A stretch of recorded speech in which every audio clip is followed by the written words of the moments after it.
Rise with India podcast on ET Now. Hello and welcome to this edition of the Rise with India podcast. I'm your host Rohit.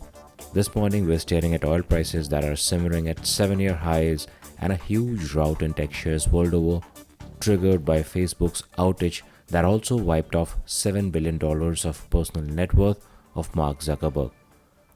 Here are the big stories we're tracking. WhatsApp, Instagram and Facebook weren't accessible to users world over and were later restored after a long outage. Facebook's services went offline for as much as 6 hours on Monday before some of them returned. Facebook said the problem was due to networking issues without being specific. But outside experts say this appears to stem from a change the company made to networking instructions for access to its systems. This has been Facebook's worst outage since 2008.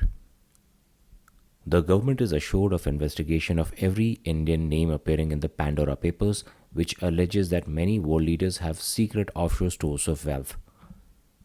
Anil Ambani, Vinod Adani, Jackie Shroff, Kiran Majumdar-Shaw, Neera Radia, Sachin Tendulkar and Satish Sharma are among the Indians who figure in the Pandora Papers. EdTech major Byjus has raised about 2,200 crore rupees in funding from a clutch of investors. The latest round is estimated to have pushed the company's valuations to about $18 billion. This is higher from a valuation of $16.5 billion in June this year. After the IL&FS crisis, SREI is the second firm whose NBFCs face action by the Reserve Bank for failure to repay debts. These companies will soon be taken to the NCLT for corporate insolvency. In a move to protect mutual fund investors, Sebi has banned intermediate pooling of funds by mutual fund distributors, investment advisors, channel partners, and other entities. AMCs will have to put in place systems to ensure transactions of funds as well as redemptions are directly done with the account of investors and the mutual fund scheme concerned. There was a steep sell-off in shares of Facebook and other big tech companies, pushing US markets to start the week with losses. Monday's sell-off marks Nasdaq's third fall of over 2% since early September. OPEC Plus oil producers have agreed to continue increasing production in measured steps and will not be opening the taps widely. This has driven crude prices to their highest level since 2014.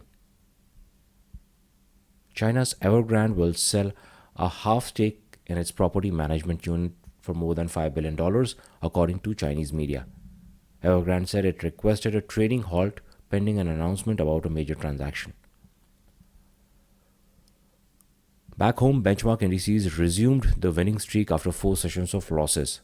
Meanwhile, global markets remain under pressure due to inflation concerns and the Evergrande debt crisis. FII's net bought shares worth about 860 crore rupees, while DII's net bought shares worth about 228 crore rupees. Let's tell you about the active stocks this morning. The government is considering settling ongoing legal cases with telcos through an out-of-court settlement to sharply reduce the litigation burden in telecom sector. The centre is also exploring how to abolish the existing spectrum usage charge. Adani Port is set to enter the maritime sector in West Bengal as it emerged as the top bidder for operating a berth at Haldia Dock Complex. Mahanagar Gas has increased the retail price of CNG and piped natural gas by 2 rupees each with immediate effect. Hinting at rising demand, Vedanta Group firm Hindalco Zinc said its mined metal production has increased by 4% in the second quarter. Billionaire Gautam Adani has said that his infrastructure conglomerate will invest about $50 to $70 billion in organic and inorganic growth opportunities across the entire energy value chain over the next decade. Amid the ongoing spat with the Z board, the NCLT was urged by Invesco to pass an order to ensure convening of AGM. After hearing the matter on Monday, the tribunal adjourned the proceedings for today. Market regulator Sebi has proposed changes to fixing price bands and allocation of shares to rich investors in IPOs. The regulator intends to introduce a minimum price band in all public issues where the upper price should be at least 5% more than the floor price. Sebi also proposed to segregate the HNI portion in IPOs into 2 parts. And that's all we have time for. Thank you for listening in. We'll be back tomorrow with another edition of the Rise with India podcast. I'm your host Rohit signing off. Goodbye and take care. The Rise with India podcast on ET Now.